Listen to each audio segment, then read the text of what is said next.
play AD carry, protect him, Ardent Sensor, Khan on a tank. I love the fact that they're doing what G2 did and saying, let's ban their Janna first of all, and maybe even the Lulu, to get rid of some of these Ardent Sensor supports. I think it's what Longzhu should do, right? They so stubbornly and successfully stuck to their style during the LCK final and were rewarded for it. That's engaged support, slightly more utility-focused AD carry like an Ashe or a Varus, and then you get that carry top laner because you brought your utility and your engage from your bottom lane, which, even though Khan is that superstar who carries, that's enabled because of how good Prey and Gorilla are. Now, Lulu is still open. Got banned there from Immortals. Otherwise, Longzhu could have just first picked it for themselves. But the two main Ardent Sensor supports are gone. You can still play Karma, you can play Taric. There are plenty left, but these are the ones who really make the game just go full late game. Longzhu is a team, though, who needs Gorilla to be on a playmaker. You cannot rely on your jungler Cuz to be the main engage, and Khan obviously likes to get his last pick top laners who can split push, and that's why Gorilla is so important for engage and Prey as well. Yeah, or to have the flex pick, because Cuz actually hasn't played a Jarvan jungle the entire summer split. Right. I think the Jarvan is actually a bigger denial pick from Immortals because they love to pick it extremely early in the draft and swap between Flav and Xmithie. And we got a whole new ball game here to with the Ezreal jungle locked in early. Okay, Xmithie wants to play aggressive. This champion, there was so much discussion regarding him making it on to the main stage here at Worlds, because in scrims you can play Ezreal, you can go crazy, there are a million kills in the early game, it's fine. On the big stage, if you do not execute the early game perfectly with an Ezreal jungle, you lose. Because if he's behind, he's pretty much useless. Xmithie is a jungler with fantastic early game, who understands what to do in the early game, and Immortals is a good early game team. I want to see if they can execute this against Longzhu. It's fine. They had that back in the days of Velocity. We've seen Ezreal jungle for a long time in North. No, I'm just kidding. We will have to see. I mean, Xmithie puts a lot of pressure on himself, but also is a very big leader of that team, so may be able to control that pressure very well. Yeah, and if Longzhu locks in this Taliyah, it's so similar to a lot of the stuff that they were executing in Korea the whole regular season. Taliyah, his most picked mid laner, that can go top lane, and I would not be surprised if that Jarvan is a top laner, but they're going to hold out on actually locking that in until they see what Immortals has for themselves. It's such a good start for Longzhu in terms of the comfort with the Taliyah. We just saw Crown in the last game have a fantastic performance on it. We know these LCK mid laners can really shine on a champion that's focused around the communication of, you know, setting up plays in the side lane and then playing these late game team fights where you're just killing the tank in front of you. Taliyah can do both, and it's why it's such a powerful pick for them. That Rise locked in for Pobelter. Will be able to scale up himself this game, but also be able to deliver that crowd control power for Xmithie to do that damage on the Ezreal. For the true shot barrages to hit with the other crowd control of the Chain of Corruption. And now the second ban phase.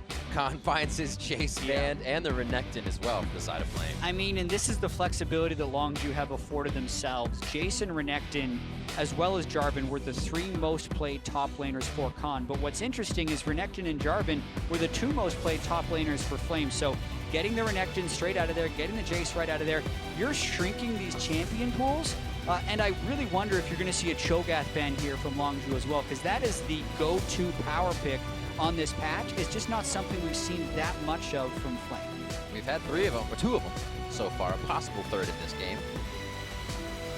As this is our first game out of Group B. We just had two in C, Longzhu and Immortals from Group B here. As we figured out 6 seconds left for Longzhu's final ban.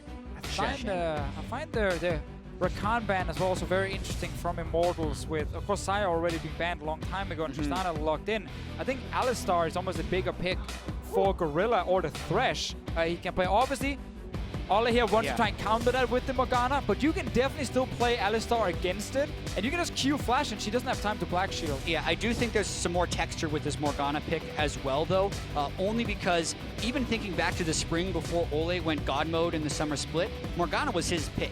He picked it way before it was in meta. On top of that, I'm expecting the Stoneborn Pact Ardent Sensor Morgana to go with their double AD carry team. So it's looking to get the late game where Longzhu is just continually drafting the exact same way they did in the LCK, regardless of what the patch is. I mean, if that's the case, you would expect an Alistair, or is this the time for the switch up? Is he going to try and counter the Morgana here, saying, you know what, you can't really kill me in lane, so I feel safe doing this?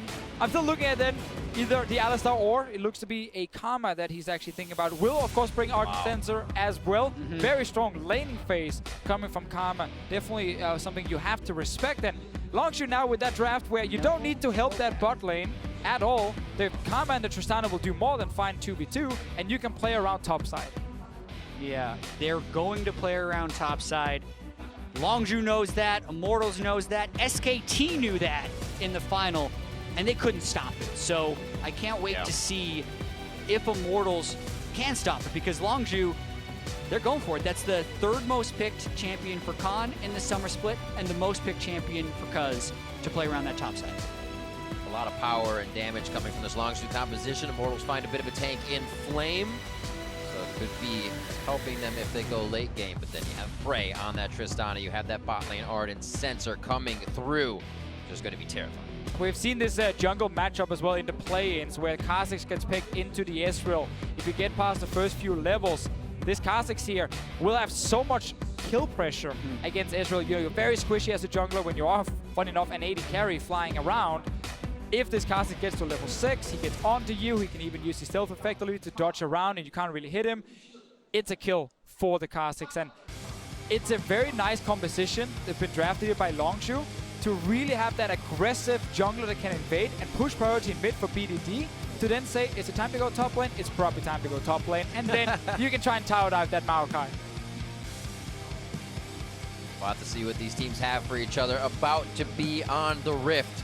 Longzhu versus Immortals, starting off our Group B games here at Worlds 2017. We'll have to see how it goes in. The Ezreal jungle versus Cuz's Kha'Zix. As we see now, Immortals wanting to be on this stage for quite some time, get their chance.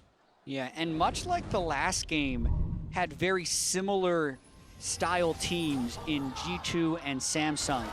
I think the same is true in this game for a lot of reasons. They're summer split teams that really just recently found their stride. They both change a little bit from the meta. Immortals always picking way more CC than other teams and allowing Ole to play different support pool. And even now you can see pulling out the jungle Ezreal as a higher priority than most other teams would do. Both of these teams are very committed to playing their game, and it's a fast one. They both love playing very fast, so I hope we get to see a lot of action. Let's chase. Well, they might actually try and catch someone in there. It was checked by Gorilla. He didn't find anything. Everyone just ends up backing away. But 2 deep boards plays by Immortals, and when there is an Ezreal jungle, you should get your fast game because he needs to be aggressive early on. Obviously, there is good late game insurance with the Maokai in here, with the Rage Blade Varus as well for late game fights. But in order for Xmithie to have an impact, then we're looking at the early game. Yeah, and the jungle Ezreal wants to get red buff.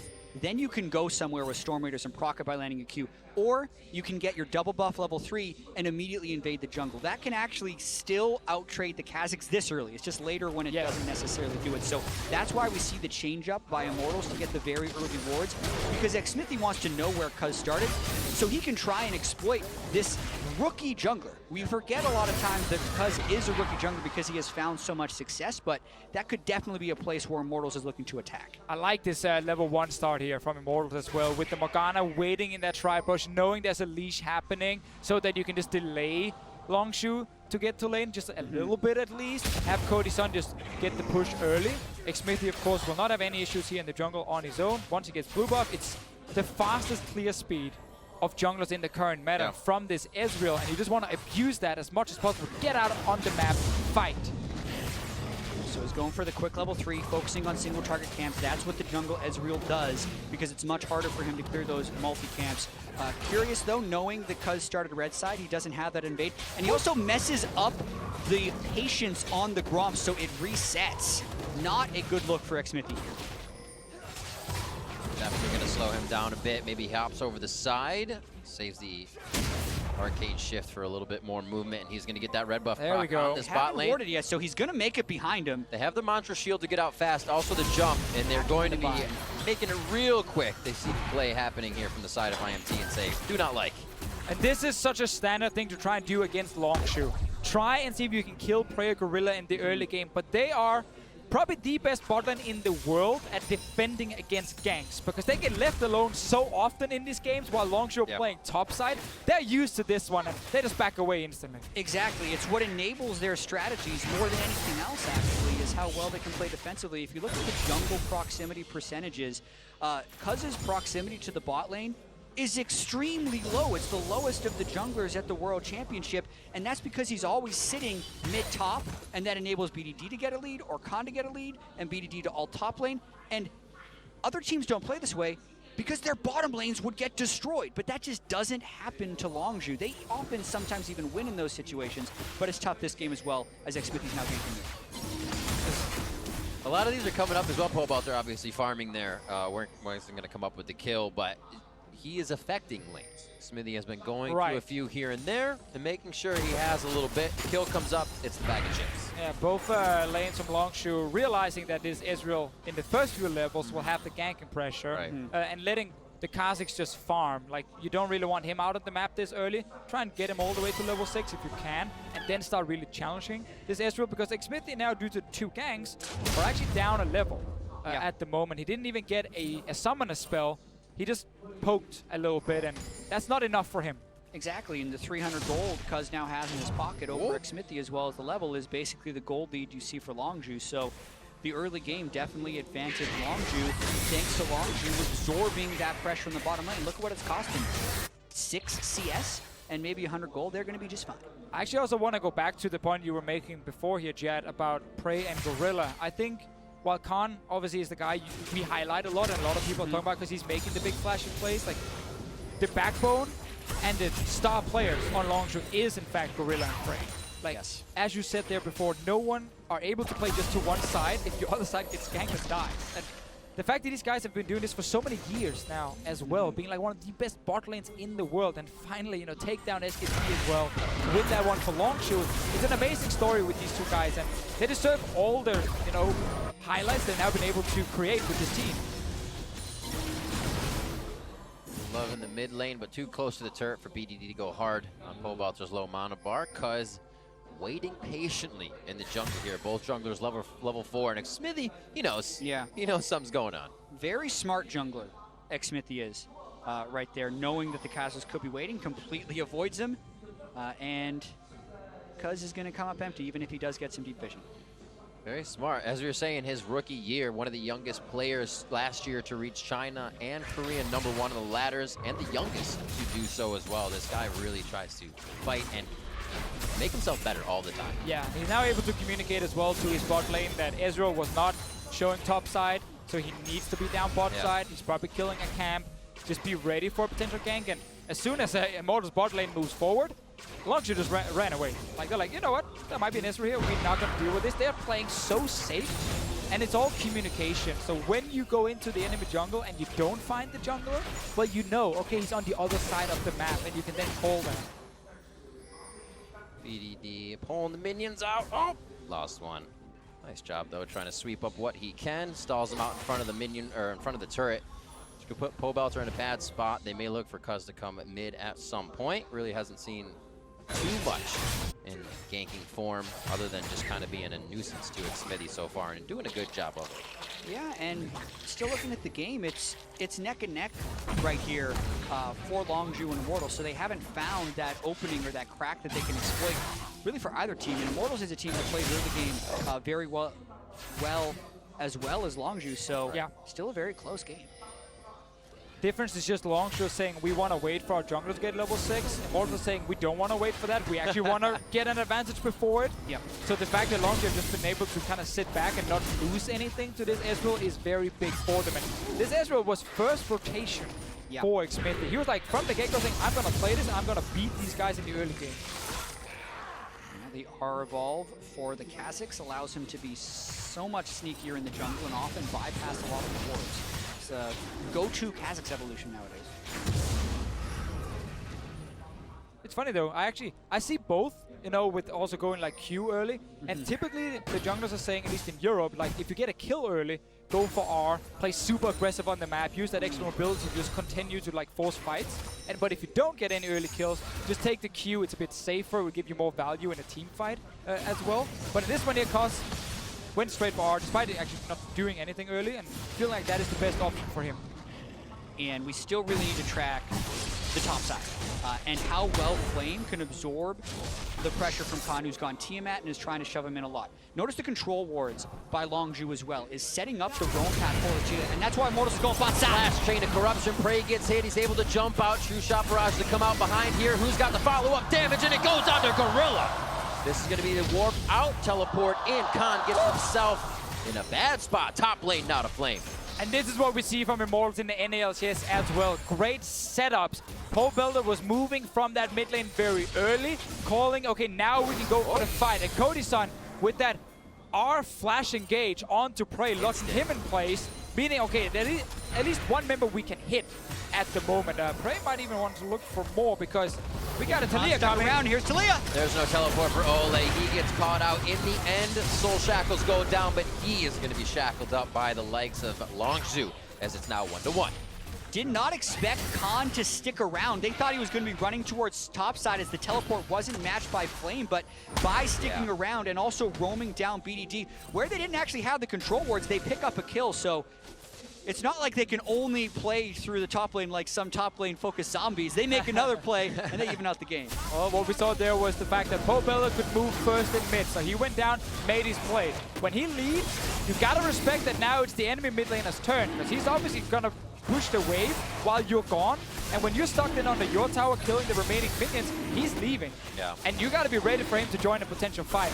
Down the bot lane, Immortals were not ready for it, and that's why they end up giving a kill over to Longzhu and Infernal Drake. I was going to say, Infernal feels good on a Jarvan, Kha'Zix, Triss, Taliyah. A lot of damage there. We'll see this again. Yeah, I mean, hitting level 6, going for the flash, but not actually looking to chain the CC. It's like Ole and Cody Senders both took shots, so it means they have to commit a lot. I really like the Realm Warp afterwards as they get the Realm Warp out. Notice the TP cancel. I would expect Khan to actually cancel his as well, but he doesn't.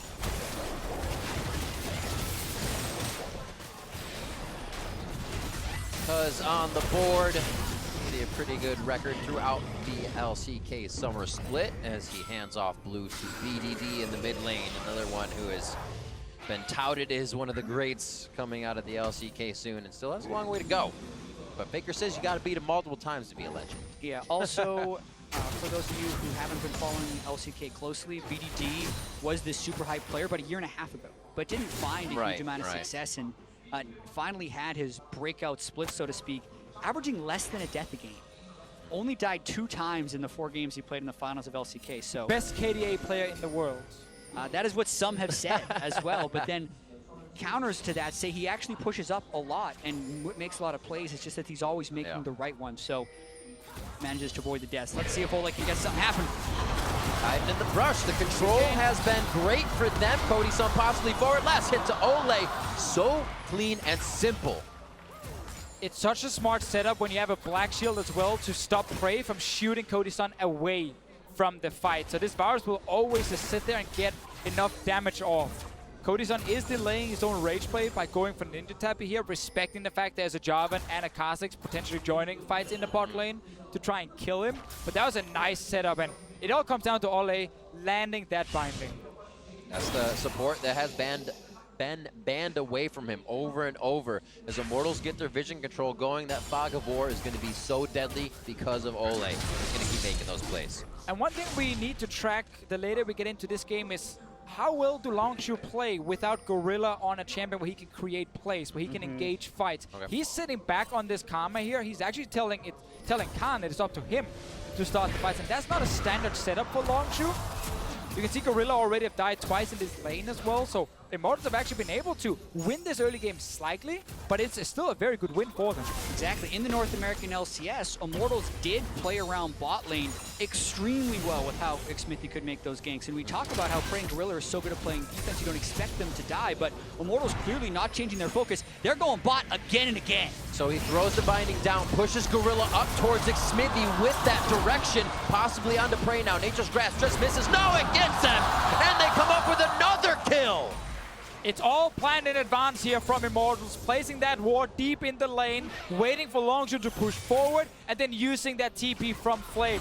Great setup. Should be a tower in the bot lane as well, using Ezreal ulti to clear the wave in top. Yeah. And right now, Immortals, they're really trying to snowball this game. They're executing their game plan, regardless of their opponents right here. Yeah, you say you can't actually shut down Praying Gorilla. They're refusing to play that topside game, and it's working so well for them. Ole, Cody Sun, using that initiation combo to make the plays, and Ardent Sensor being completed means they're at a pretty strong house. It's definitely much easier to shut them down when Gorilla is on a squishy Karma that can't really escape once you get CC'd by anything, really. Yeah. Exactly, and you do have to wonder where Longzhu falls in this spectrum, because Alistar was on the table. It was they there. could have had that pick, but they opted for the Ardent Sensor support as well, and Neat Ole, play from with Ole. the control ward, gets the binding to start the fight. Quick follow-up. We even see Ezreal ulti down there, and then this Black Shield making sure Prey cannot get Cody Sun out of the fight and actually keep the Karma alive here. And this is now the follow-up with that TP being ready on the side of Immortals, and it's just a great setup. And no way really out for Gorilla. Prey, on the other hand, actually getting hit by the last part of that long cat. I really liked the choice of Flame there to flash Twisted Advance Gorilla, because Prey was going to try and buffer that CC with a well-timed rocket jump anyway. Then they still got him with the ultimate at the end, where even though he probably could have avoided the route, I don't think there was any way that Prey was getting out of that one. So the classic Longzhu game plan of getting Khan ahead in the early game, it's not happened. They've not been playing around topside in this game here. The bot lane that normally will never die to these ganks, with this Karma pin, actually shut down completely. And Immortals sitting with a 3,000 gold lead at this point here.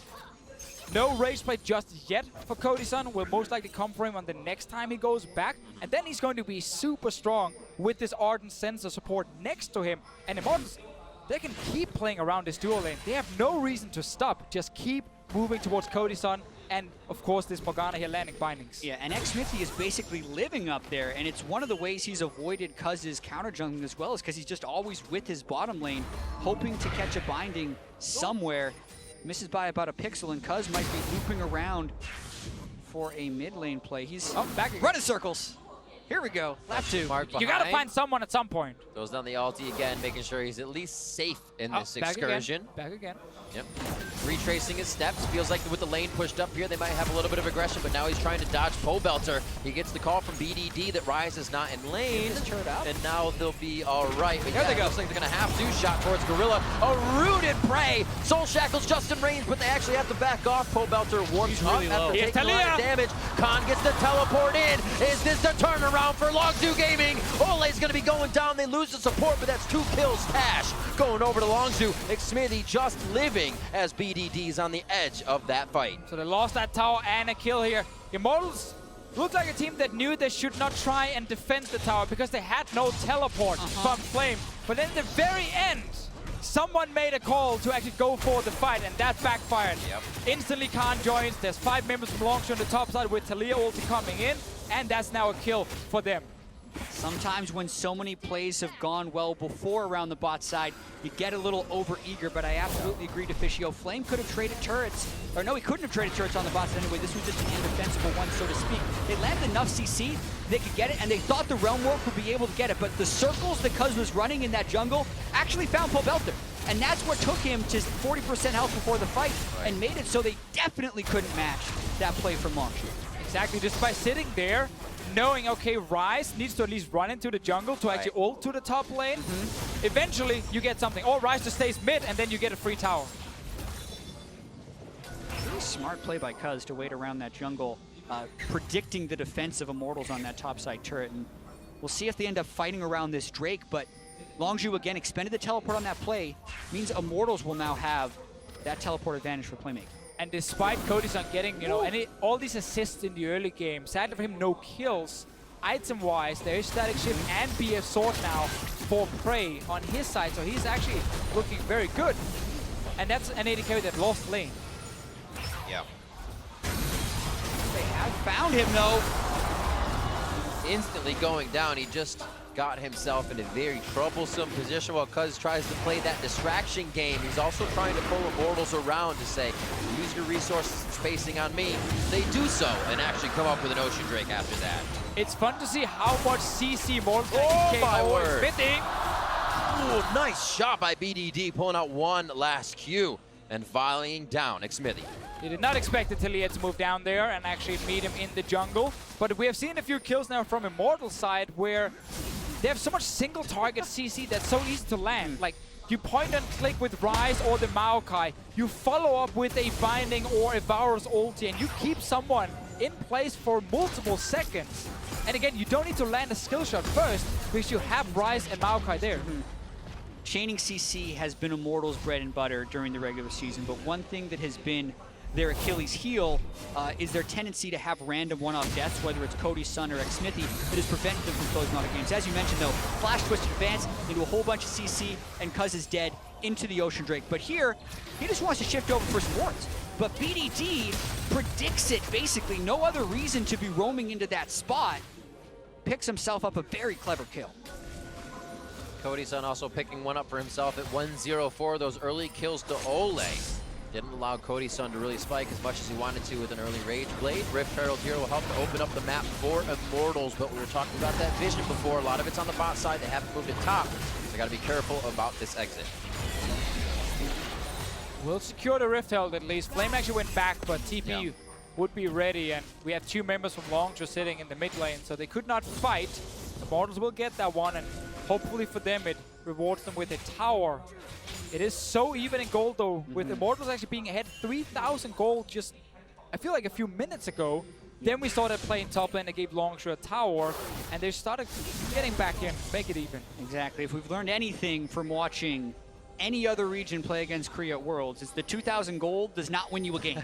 You need to do so much more to take them down. One minor misstep from Immortals, and it's an even game once again with a 2-item Tristana who has an Ardent Sensor, but the tank line isn't necessarily there for Longzhu. We see a very aggressive build coming out from Khan, serrated Dirk after the Warrior enchantment for Cuz, so Longzhu isn't going to be able to set up these super disciplined team fights and will always run the risk of Flame doing that Flash Twisted Advance on anyone and picking up a kill. And that's actually why I'm very concerned for Longzhu's team fighting. Like, obviously it's going to come down to individual skill with like Prey and BDD having good positioning, but when it is so simple for Immortals, when they have Flash available to lock down a guy, and there are 4 squishy members on Longzhu's side with this Kha'Zix of course building full damage, it should be very easy to get the initial kill that allows you then to win the fight. This is a good spot for the Rift Herald. They have already dealt enough damage to this tower, and we'll just secure it. Longzhu backs away. Khan wants to try and get some damage bot lane, but Maokai's already there to defend. Yeah, Flame doing quite a good job shadowing Khan this game, and they have prevented him from necessarily taking over, but something more about Longzhu and their way they play around Khan. It's not like he's smashing lane every game. They're also giving him a ton of mid to late game resources to make him a very huge late game force. So his CS percentage post 15 minutes is extremely high for top laners, and his gold distribution is also extremely high for Longzhu. So he will still be a very scary Jarvan who's going to be looking to one-shot, you know, a Varus or a Morgana in the late game. One of the reasons we see Cody Sun has gone with an Indian. He's cruising around, soaking up all the experience he can that is left for him right now. Cuz is just on that top side, making sure the AD carries stay safe. Everything else is Khans and the rest. Flame and him will meet in just a few. Actually, Flame peels off, maybe to protect something that's going on towards the top side. His teleport's up, so this might just be to get some wards and clear some out. It's also very good for Immortals that they can have Flame with this armor build, just sit and hold the Jarvan for as long as possible. And BDD, if he goes down to that bottom lane to try and kill him, well then suddenly Baron is open. And when you have Rage Blade Varus, like, Baron dies quickly. Ezreal as well with so much single target DPS. Immortals will always have that threat at least to rush towards it, and it's making it hard for Longzhu to actually go to Khan's lane. And this will end up in, you know, team fight versus team fight. And I'm looking just at Immortals always finding that initial pick with all the chain CC. And that's going to be the question. How well can these teams control vision? And who can get that first initial pick? Because yes, Flame is the tank line that can get that, but there's 4 other squishy people on Immortals. Pobelter, one of the few Rises I've seen who doesn't go Abyssal Mask, is still opting for that Rod of Ages. Makes him more squishy when he's going into these team fights. It just depends on how many AP champions he's faced. In this game here, there's an AD jungler and AD top laners. He's like, I don't need that MR. I can just go for a Rod of Ages. If he's against more AP, he's probably going to go Abyssal Mask.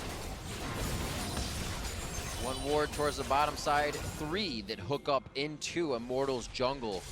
We saw the damage there from Pobelter. If any more crowd control had hit, cuz he'd be gone, and Ole does not have a chance to get the dark bindings out as they just stand in mid lane face to face here. Wards are now trying to be cleared. Immortals taking that ground back as Longzhu are able to find themselves a little bit of ground in the mid game. They back, and we'll see what they come out of base.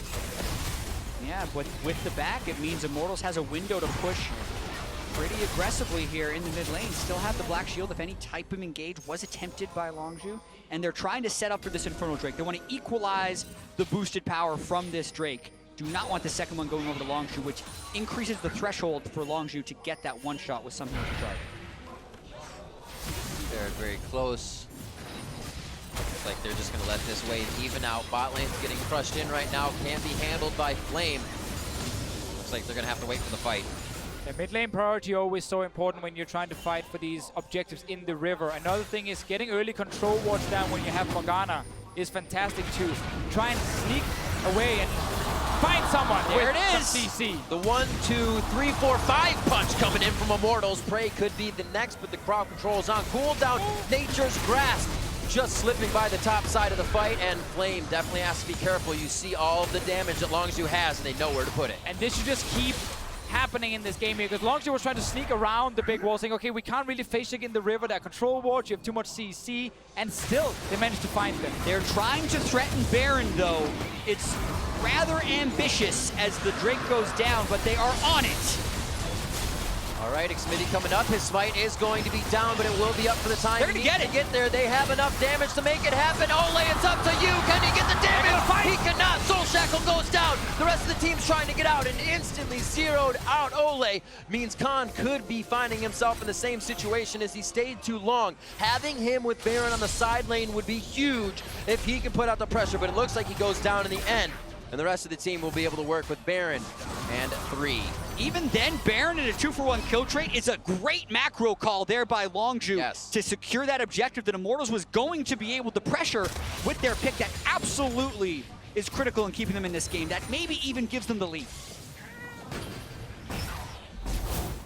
Such a fast series of events right there. I mean, yeah, we're talking seconds here. You cannot hesitate with this call, because then Immortals will make it in here in time to stop this Baron. So the fact they are so quick to go towards it is actually quite amazing. But obviously, Immortals will get a few kills in return. As long as they can defend now and stall, they still got that Infernal Drake on their side for a bit extra scaling.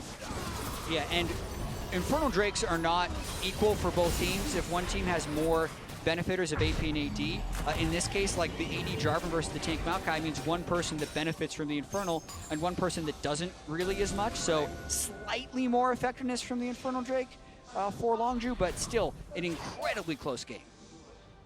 Let's see what the idea of Longzhu is now that they have this Baron. Obviously, we see Prey and Gorilla side by side. Those two not leaving each other. The rest of the 3 looks like to be towards that bot lane. Baron's gone. Get that bottom turret down and let these 2 protect mid.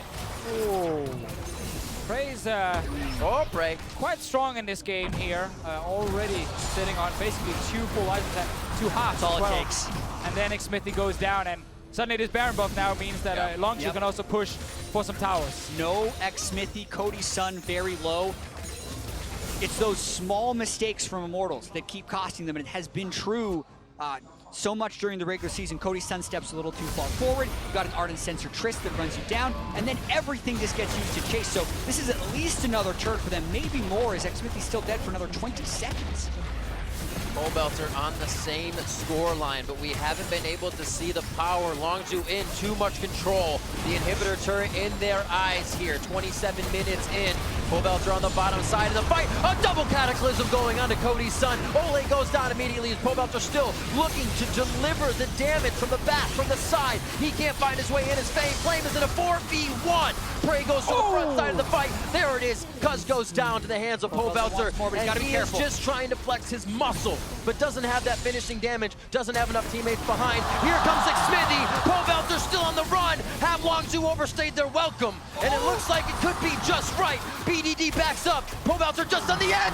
Zanyas goes down, and BDD's gonna volley this one home.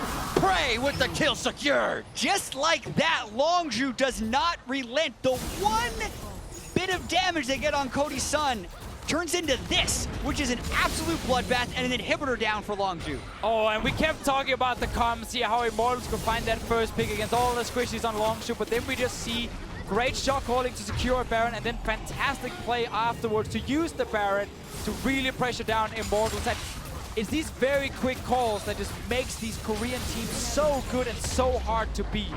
And that's not to take away from the game-saving play Pobelter made at the end of this fight, because with Xmithy down and with this clean engage from Longzhu to take Cody's son very low and then watch Kazu on the backside finish off Cody's son because he stays in stealth for so long, the game could end here. If Pobelter doesn't get off this massive combo to get the spread from his Q onto pretty much everyone on Longzhu, they could have ended the game with that Baron buff, but they do not, as they chase through to try and get some more kills. Just when you think Pobelter can then also kill BDD, nope, you get to see great kiting with the Talia, steps out of range here also with the ulti, good flash, and a lot of damage onto Pobelter, forcing him then to use the defensive Zhonya's, and obviously he's going to die as soon as he gets out of it. Yeah, and BDD has played nearly a perfect game here. They have the flash down on Pobelter as well. He's trying to get out. Smithy could not. Realm Warps out. Smithy finding the 45-second death timer, and 45 seconds mean Longzhu has a long time to work in a 5v4 here. Teleports down as that was Khan coming in, so it looks like they're obviously here to stay and take down bottom inhibitor. And we've now seen Longzhu, without running again, engage on Gorilla, use the Talia walls so effectively to create catches, and then also just speeding up Prey, sending him forward every single time. Cody's son blinks, Cody's son goes down. That's gonna be another kill coming in for Prey, and Khan is the initiator in this one, not stopping a second to think about it because the team is right behind him. And they're not letting everyone respawn, and they just keep getting the picks. 30 minutes in, quite fast games to start off the group stage of World. Longzhu going to take down Immortals and start off their group stage in Group B, 1-0. So much of this game was about who could start the fights because you had so many damage dealers on both sides. And what was so interesting is both teams had many picks that were successful. What decided it is what happens after. How well you can convert those small advantages into big one. And in that one, in that aspect, Longzhu were the decisive victors. Right, I mean, the game, dead even. Immortals are getting that Infernal Drake, and that's where that quick call with 4 members comes in from Longzhu. Secure the Baron, and after that, secure that pick onto Xmithy, and that's what they use to get ahead and snowball the game and finish it very quickly. And individual talent, great shot calling, these are the things we're seeing. And you look at a guy like Prey now, because we talked so much about how this Ardent Sense of Meta might not be the best for Longzhu. While it does mean that Gorilla are not playing pure engage, it does mean that you have Prey, who's one of the best late game AD carries in the world, who can play with an Ardent Sense of support. And we saw him in a lot of the fights here towards the end show up. Yeah, we have so many questions coming into Worlds as well, and we're starting to get some answers here. Like, will Longzhu try and play their same style at this Worlds? Mostly, right? The Karma wasn't the Alistar. Not in the first game.